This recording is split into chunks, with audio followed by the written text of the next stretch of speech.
AP state disaster management ఆఫీసులో అధికారులతో deputy CM Pawan Kalyan సమీక్షించారు. ప్రకాశం బ్యారేజీ మానిటరింగ్లను ఆయన పరిశీలించారు. ప్రకాశం బ్యారేజీకి వస్తున్న వరదపై ఆరా తీశారు. ఈ సందర్భంగా తన వంతు సాయంగా ₹1 ఇస్తున్నట్లు ప్రకటించారు. బొడమేరును గత ప్రభుత్వం పూర్తిగా విస్మరించిందని అన్నారు. ప్రస్తుతం ఇండియన్ ఎయిర్ ఫోర్స్, నేవీ సహకారంతో బాధితులకు సాయం అందిస్తున్నట్లు తెలిపారు. 1,72,000 హెక్టార్లలో పంట నష్టం జరిగినట్లు తెలిపారు.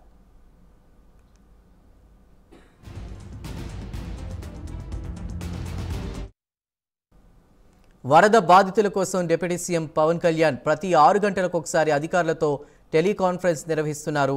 వరద తగ్గుముఖం పట్టాక ప్రబలే అంటువ్యాధులపై కసరత్తు చేస్తున్నారు. ఈ మేరకు పంచాయతీరాజ్, గ్రామీణాభివృద్ధి శాఖ అధికారులతో ఎప్పటికప్పుడు జనసేనాని సమన్వయం చేసుకుంటున్నారు.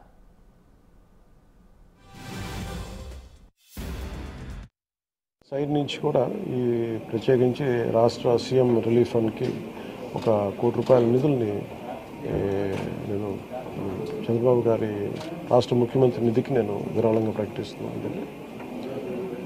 ఈ సహాయ కార్యక్రమాలకి చిన్న ఒక పూర్తి స్థాయిలో ఏమాత్రం వాళ్ళకి వచ్చినా కానీ నాకు చాలా ఆనందం కలుగుతుంది.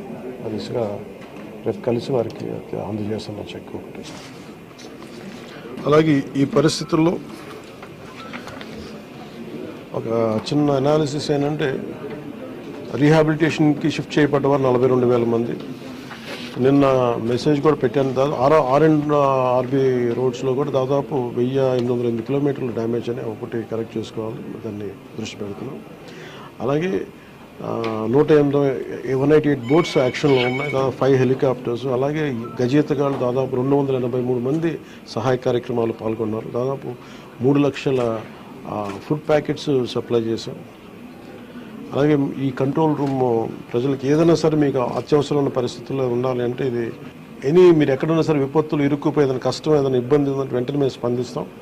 దానికి మీరు కంట్రోల్ రూమ్ నెంబర్ 112, ఇంకొక నెంబర్ 1070, ఇది కాకుండా 1800-4250-101. ఈ కంట్రోల్ రూమ్కి చేసిన మీకు ఏ సహాయ కార్యక్రమం ఎక్కడున్న విపత్తులు మీరు ఇరుక్కుపోయినా కానీ మేము వెంటనే తక్షణంగా స్పందిస్తాం తెలియజేసుకుంటే. అలాగే దాదాపు 80 కోట్ల రీఫండ్ రీహాబిలిటేషన్కి విడుదల చేయడం జరిగింది. గౌరవ ముఖ్యమంత్రి చంద్రబాబు గారి ఆధ్వర్యంలో సహాయ కార్యక్రమాలు, స్టేట్ డిజాస్టర్ మేనేజ్మెంట్ అలాగే నేషనల్ డిజాస్టర్ మేనేజ్మెంట్ అందరూ ఒకటే ఇన్ ట్యాండెమ్ పనిచేస్తాం, కలిసి పనిచేస్తూ ఉన్నాం. సో దాదాపు ఈ సెంటర్కి 600 to 700 కాల్స్ వస్తూ ఉన్నాయి. ఈ సెంటర్కి ఎక్కడెక్కడ ఇబ్బందులు ఉన్నాయంటే అడ్రస్ చేస్తూ ఉన్నాం.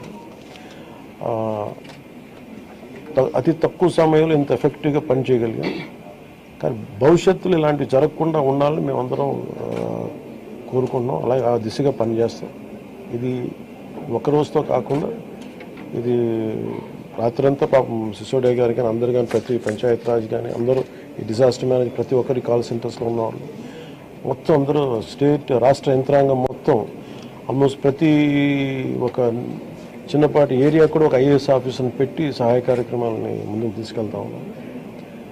అలాగే సిసోడియా గారు కూడా ఆయన అహిర్నిస్లో లాస్ట్ ఒక 72 గంటలుగా ఆయనకి నిద్ర కూడా లేకుండా ఇక్కడే కూర్చొని మొత్తం అహిర్నిస్లు అందరూ అప్రమత్తంగా దీన్ని పర్యవేక్షిస్తాం. ఇప్పుడు దీన్ని అనలైజ్ చేసి ఇప్పుడు ఎవరి తప్పు వీటన్నిటికంటే కూడా మేము అంటే మా ముందున్నది మేము ఎంతో సహాయ కార్యక్రమాల్లో పాల్గొనగలం. అలాగే నేను ఈ సమావేశం తరఫున ప్రైవేట్ వ్యక్తులు కూడా మన పత్రికా ప్రకటన ద్వారా నేను మిమ్మల్ని అప్పీల్ చేశాను. ఈ రోజున మొత్తం రాష్ట్ర హితవు కోరుకున్న ప్రతి ఒక్కరూ 3 పార్టీల వ్యక్తులు, మద్దతుదారులు అందరూ కూడా మనందరం ఇలాంటి ప్రకృతి విపత్తులు వచ్చినప్పుడు అందరం కలిసి మనం ముందుకు తీసుకెళ్ళాలి. రాష్ట్ర ప్రభుత్వం నుంచి కొత్తగా ఏర్పడ్డ ప్రభుత్వం మనం ముందుకు తీసుకెళ్తా ఉన్నాం. అలాగే మీ వంతు సహాయం కూడా మీరు చేయమని కోరుకుంటా ఉన్నాను. రిలీఫ్ ఆపరేషన్స్కి ఇబ్బంది అయిపోద్ది మాకు. దయచేసి మీరు ఈ రిలీఫ్ ఆపరేషన్ మీరు అడ్డం అయిపోతారని చెప్పేసి వారి సూచన మేరకు నేను ఆగిపోవాల్సి వచ్చింది. ఇప్పుడు కూడా ఒకసారి వాళ్ళ నిర్ణయం తీసుకొని వాళ్ళు టేక్ కాల్ వెళ్తే అది సహాయపడాలి. కానీ మళ్ళీ ఇంకొక కేయాటిక్ మీకు తెలుసు కదా, అందుకని దాన్ని దృష్టిలో పెట్టుకుని కొంచెం తటపాయిస్తున్నాను. అంతకుమించి ప్రతి ప్రభుత్వం తీసుకోవాల్సిన బాధ్యత. ఇప్పుడు దీంట్లో ఆల్రెడీ చెరువుల్లో కొంచెం నాలాల్లో కట్టేసినవి ఉంటాయి. అసలు ముందస్తుగా వ్యవస్థలు కనుక చాలా బలంగా పనిచేస్తుందంటే పర్మిషన్స్ లేకుండా ఎప్పటికప్పుడు అది ఒక విచిత్రమైన పరిస్థితుల్లో అందరం వదిలేస్తాం, నీళ్ళు రావట్లేదని. ఎఫ్టీఎల్లో ఇప్పుడు మన హైదరాబాద్లో కూడా చూస్తున్నాం కదా, ఫుల్ ట్యాంక్ లెవెల్లో ఉన్న చోట్ల రావులని చెప్పి లాస్ట్ 20 yearsలో రాలేదని చెప్పి ఇల్లు కట్టేశారు. ఎప్పుడో సరదాగా మనం అది ఎప్పుడు ఈ జలవనరుల శాఖ ఎప్పటికప్పుడు ఇది కట్టద్దు, పర్మిషన్స్ ఇవ్వద్దు అని అంటుంది. మళ్ళీ కానీ దాన్ని స్థానిక మున్సిపాలిటీలు కావచ్చు, కార్పొరేషన్స్ కావచ్చు ఇచ్చేసిన పరిస్థితుల్లో మీరు హైదరాబాద్ చూస్తున్నారు. మనకు కూడా అలాంటి పరిస్థితులు ఉన్నాయి.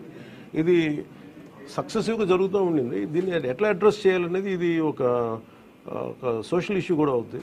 సో దీన్ని ఎలా చేయాలి, కొంత ఎడ్యుకేట్ చేసి కొంత అవగాహన తీసుకొచ్చి ఒక ప్రత్యామ్నాయం కల్పించి దీన్ని ఖచ్చితంగా అడ్రస్ చేయాలి భవిష్యత్తులో.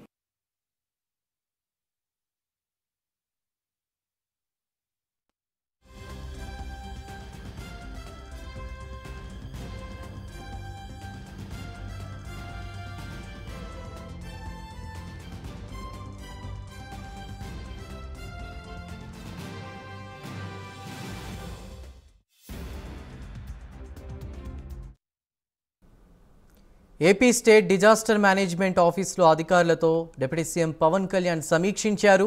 ప్రకాశం బ్యారేజీ మానిటరింగ్లను ఆయన పరిశీలించారు. ప్రకాశం బ్యారేజీకి వస్తున్న వరదపై ఆరా తీశారు. ఈ సందర్భంగా తన వంతు సాయంగా ₹1 కోటి ఇస్తున్నట్లు ప్రకటించారు పవన్ కళ్యాణ్. బొడమేరుకు గత ప్రభుత్వం పూర్తిగా విస్మరించిందంటూ కూడా ఆయన చెప్పుకొచ్చారు. ప్రస్తుతం ఇండియన్ ఎయిర్ ఫోర్స్, నేవీ సహకారంతో బాధితులకు సాయం అందిస్తున్నట్లు కూడా తెలిపారు. 1,72,000 హెక్టార్లలో పంట నష్టం జరిగినట్లు డిప్యూటీ సీఎం పవన్ కళ్యాణ్ తెలిపారు.